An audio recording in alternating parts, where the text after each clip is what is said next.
Bienvenidos al canal. Hoy toco una nueva creepypasta que te va a dejar con los pelos de punta. Dale like, comenta tu parte favorita y, si te atreves, quédate hasta el final. Sin más, que empiece la oscuridad. Los 12 del altar de ceniza. Italia. Semana Santa.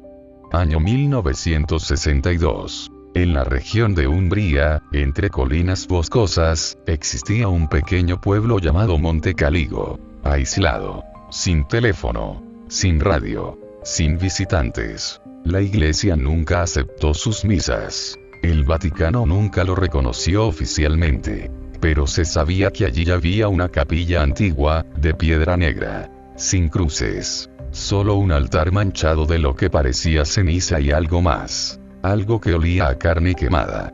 Durante generaciones, los habitantes de Monte Caligo practicaban una versión retorcida de la Pasión de Cristo. Una ceremonia secreta que solo se realizaba el Jueves Santo a la medianoche. No rezaban, no lloraban, simulaban la última cena, pero sin pan, sin vino, solo carne, y sangre, y 12 hombres, siempre hombres, que se hacían llamar los 12 verdaderos. Nadie sabía quiénes eran. Sus rostros siempre iban cubiertos. Pero todos temían el día en que los vieran salir de la capilla, porque quien veía sus rostros no vivía para contarlo.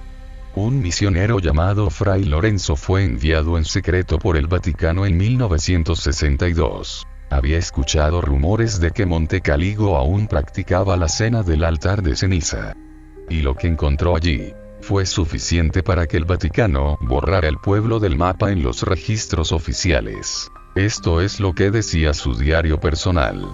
Jueves Santo, 11:53 p.m. He llegado a Monte Caligo.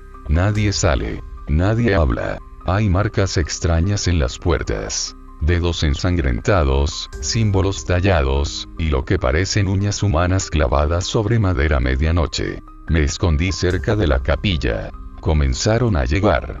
Todos en túnicas negras, con vendas en los ojos, pero caminaban como si pudieran ver. El altar está cubierto de huesos. No simbólicos. Reales. Infantiles. Los colocan en forma de cruz invertida. Los 12 han entrado. Uno de ellos no toca el suelo. Su túnica cuelga como si no tuviera piernas. Están pronunciando el nombre de Cristo, pero al revés. Y luego comenzaron a devorar algo. No puede ser.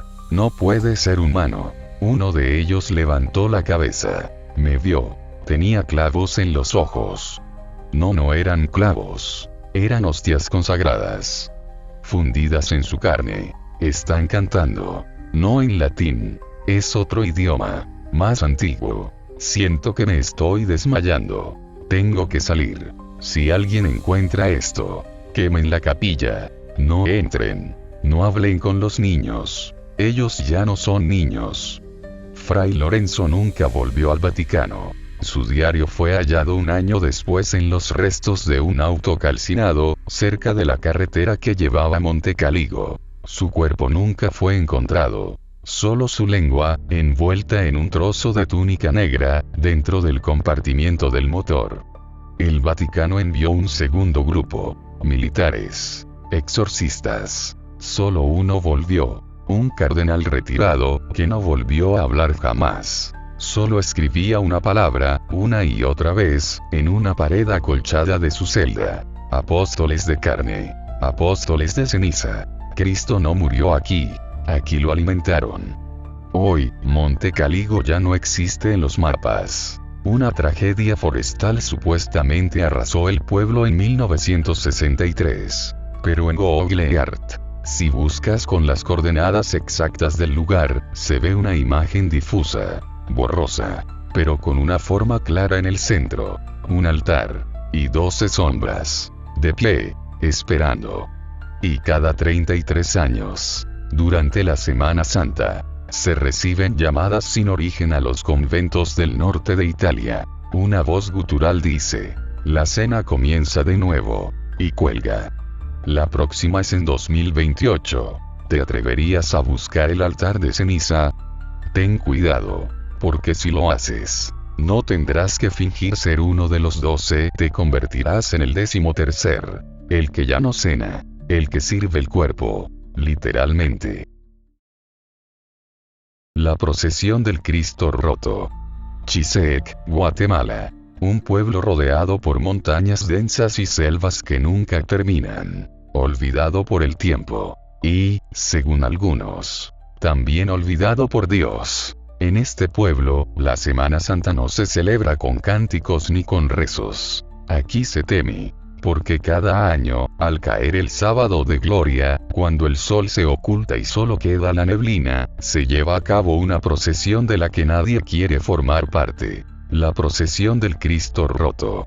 Cuentan que hace más de 150 años, unos colonos llegaron al pueblo con una imagen de Cristo crucificado.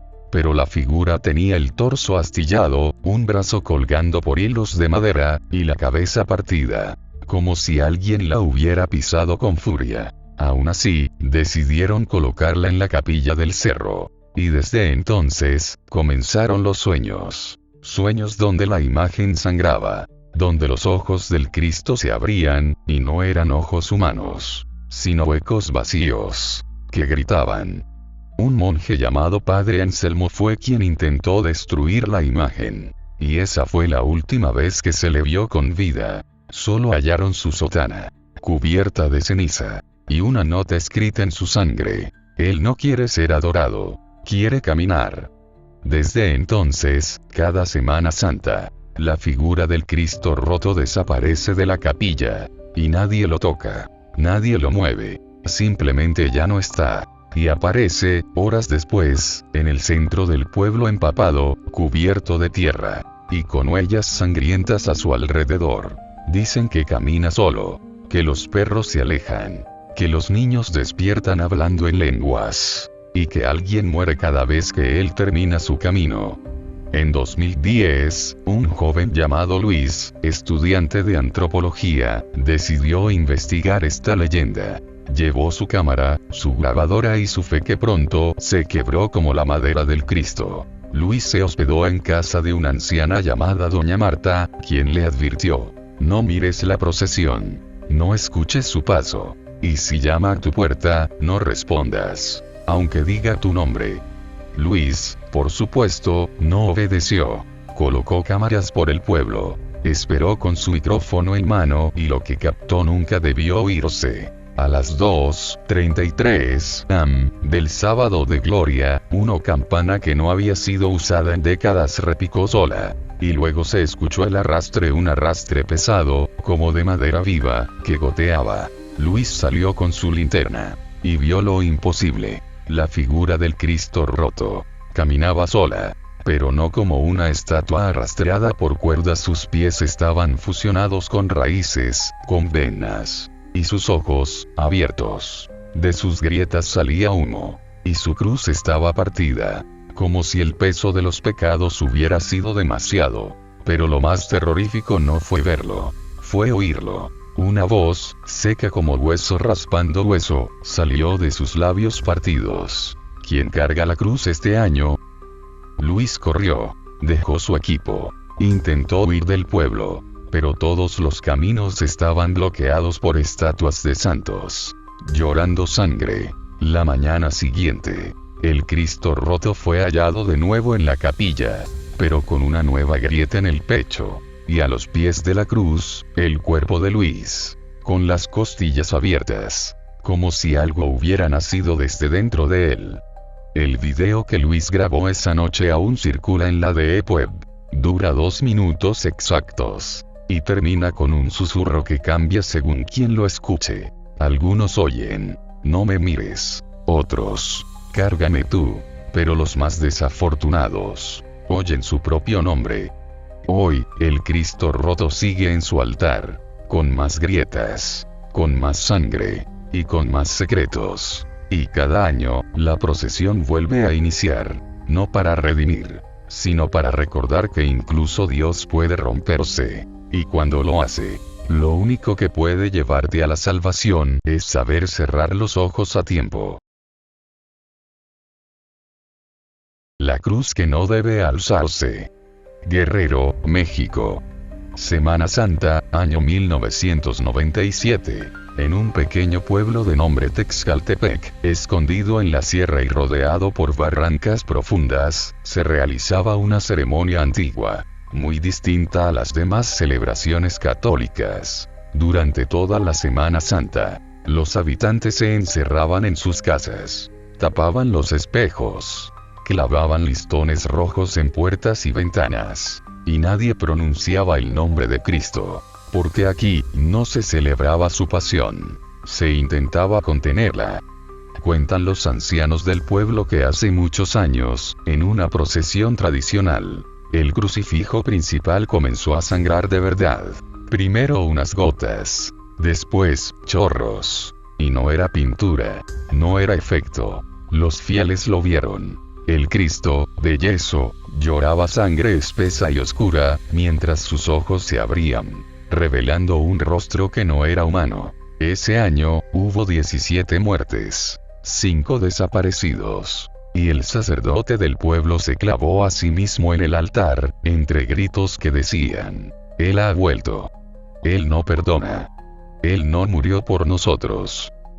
Desde entonces, los pobladores adoptaron una tradición secreta: enterrar la cruz, justo el Viernes Santo, cuando se conmemora la muerte de Cristo, pero no por devoción, por miedo. El crucifijo maldito era desenterrado cada año, sellado en 7 sacos, envuelto en cadenas de cobre, y sepultado en una fosa con agua bendita, cenizas y huesos de animales sagrados. Solo los cargadores de la penumbra, una cofradía de hombres ancianos y mudos, sabían la ubicación exacta. Pero en 1997, todo cambió. Ese año, llegó al pueblo un joven seminarista llamado Daniel, enviado desde la capital para reforzar la fe católica y eliminar prácticas paganas. Al ver los rituales del pueblo, Daniel los denunció como herejía. Desenterró la cruz sin permiso, y la llevó de nuevo al altar. Y esa fue la última misa que se celebró en Texcaltepec.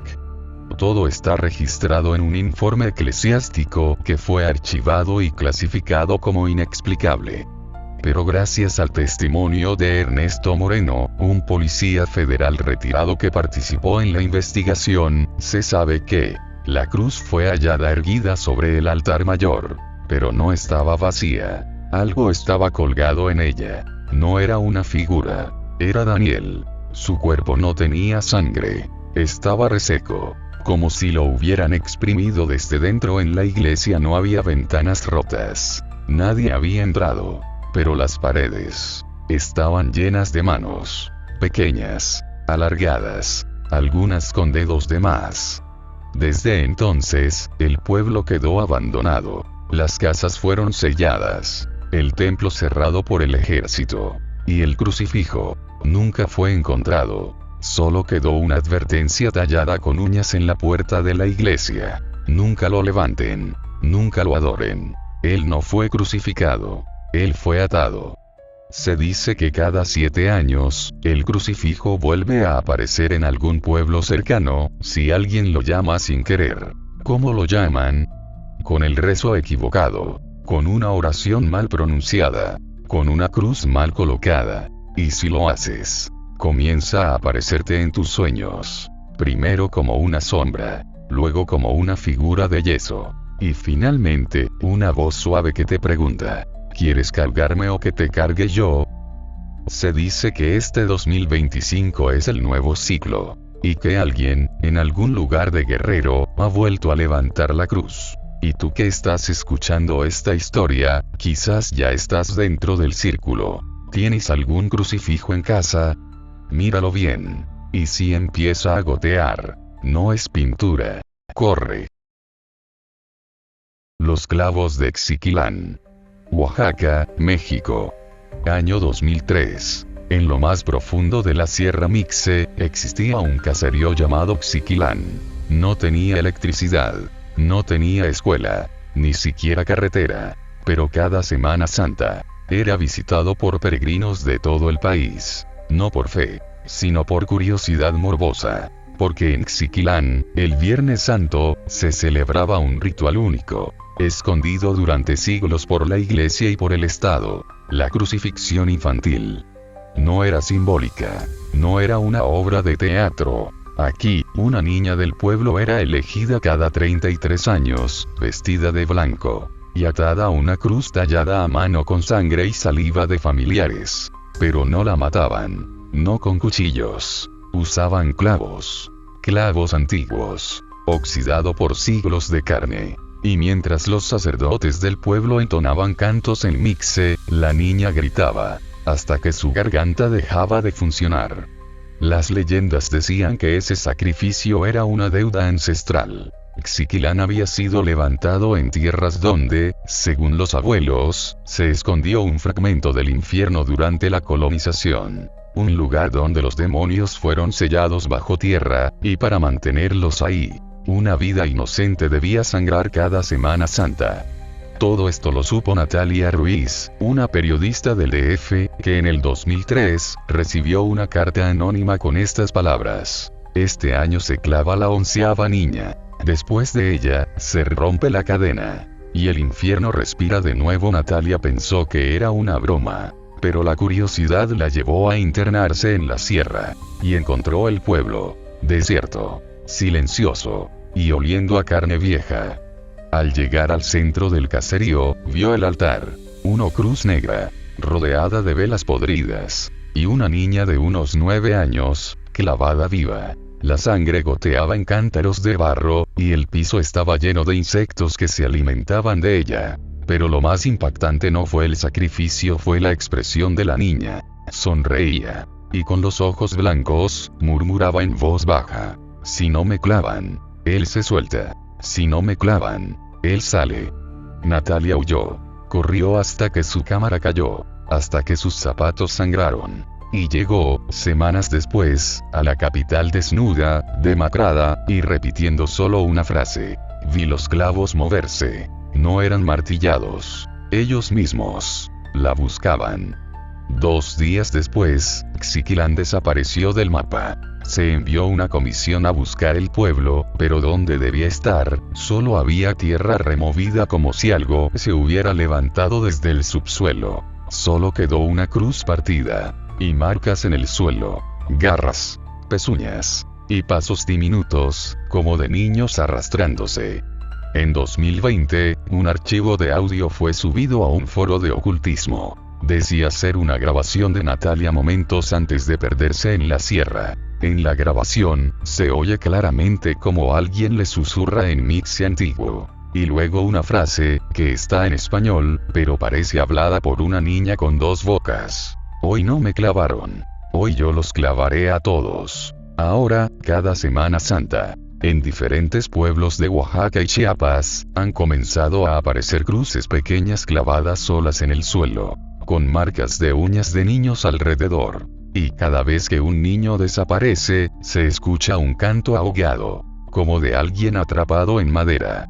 Si escuchas rezos por la noche, rezos de niños, no los sigas, no los imites, y nunca pronuncies la frase, aquí estoy, soy inocente, porque si lo haces, los clavos te buscarán, y esta vez, no necesitarán cruz, solo tu carne, tu silencio, y tu grito final.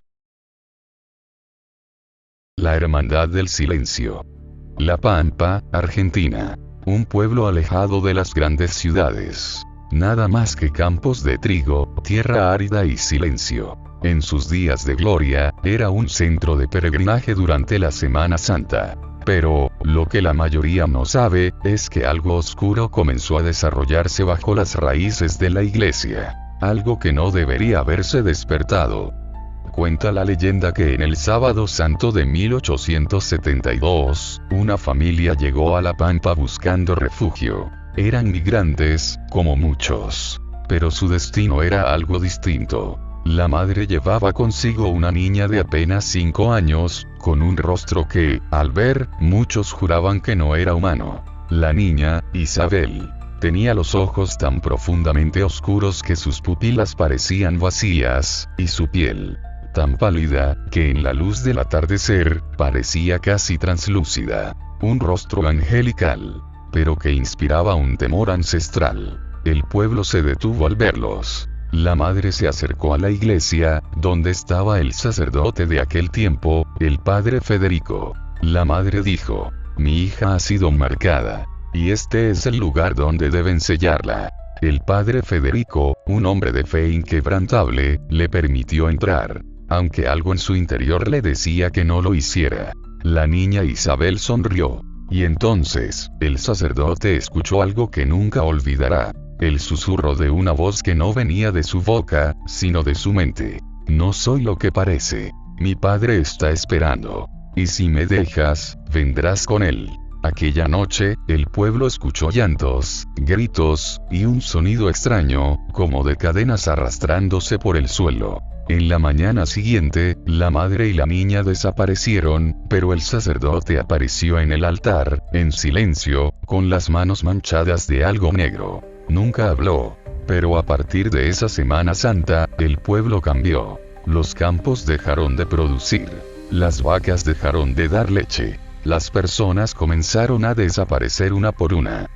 Por generaciones, los habitantes hablaron de la Hermandad del Silencio, un culto que, según se decía, había comenzado esa misma noche. La leyenda afirmaba que, cada año, durante la Semana Santa, los descendientes de aquellos que habían sellado a Isabel debían cumplir con un sacrificio. Y el sacrificio no era uno de sangre, era uno de silencio. Porque, si no lo hacían, el padre de Isabel, aquel ser al que nunca nombraban, se liberaba de su prisión. En el 2020, una joven llamada Valeria, una periodista investigadora de lo paranormal, decidió viajar al pueblo para investigar la historia. Su abuelo, que había sido del pueblo, le advirtió de algo muy extraño. Si vas a ese lugar, nunca digas su nombre. Nunca preguntes por Isabel. Y nunca te detengas en la iglesia. Valeria, como buena escéptica, no hizo caso. Llegó al pueblo el miércoles santo, y lo que vio allí no podía comprender. El pueblo estaba vacío, pero algo parecía respirar entre las casas y la iglesia. Su cámara grabó algo extraño. Sombras en los pasillos vacíos. Susurros apenas audibles. El último día de su investigación, Valeria visitó la iglesia. Al entrar, notó que en el altar, una pequeña cruz de madera estaba rota, como si alguien hubiera tratado de destruirla desde dentro. Entonces, la escuchó. ¿Por qué viniste? ¿No escuchaste los consejos? Valeria intentó grabar, pero la cámara se apagó sola. Y ahí, frente a ella, apareció Isabel, con su rostro pálido y sus ojos vacíos, mientras sus labios se movían en un murmullo que no alcanzaba a entender. Y luego, las sombras comenzaron a moverse en las paredes. Se extendían. Se retorcían. Era como si algo fuera a salir de las paredes, como si un gran vacío estuviera llamando. El eco de miles de voces comenzó a llenar el templo. Y en ese momento, Valeria comprendió: la hermandad no solo mataba el cuerpo, mataba el alma. A esa misma noche, el pueblo entero desapareció de nuevo. Y Valeria nunca regresó. Su grabación fue encontrada días después, pero solo contenía estática. Y un sonido. El eco de 1000 voces susurrando. Ahora, cada Semana Santa, en la madrugada del viernes, un murmullo recorre el aire de la pampa, y las sombras de los edificios parecen extenderse más de lo normal. Los pocos viajeros que se aventuran en la zona, sienten un peso sobre sus hombros. Un peso de silencio. El mismo que había estado allí desde el año 1872. Si alguna vez visitas Argentina, y decides adentrarte en la vasta pampa, escucha bien. Si escuchas una voz suave que te llama por tu nombre, no la sigas. Y si sientes que el aire se vuelve espeso, como si te estuvieras ahogando en él, corre. Porque Isabel está esperando. Y su padre también.